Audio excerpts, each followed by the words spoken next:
am jom. mais alaaji léegi génération bi dañu bëgg la facilité. am na ci ñu am jom waaye am na ci ñu ñàkk jom. non ñoo xam ne alaaji fu mu gën a yombe am na fi ay xale yoo xam ne appartement yi ñu loué ci góor lépp ay nit la ñuy topp rek ñii di politique ak yii wala topp benn artiste alaaji nii yow daal lii rek moom mooy sa métier. doo mën a seetlu doo dara. dara toppaate rek. topp ci noonu rek. ne ci réseaux sociaux di joxe café. di joxe café di ko xulool di ko saagaal bu weer wi dee mu jox la 120 000 nga fay sa appartement dese 15 000 léeg-léeg nga ñëw sa gàlle maye 10 000. ñu ni waa jàngoog.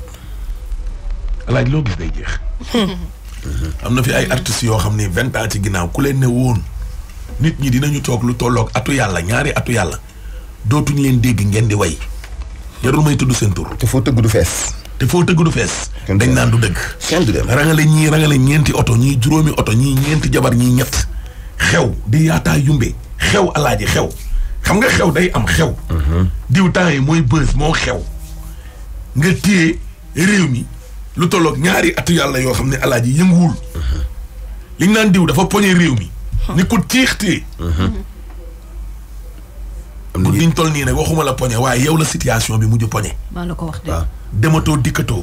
da ngay woo ay nit ñoo xamante ni nii boo leen waxee sa soxla bu ñu làqatoo dañ naan allahu akbar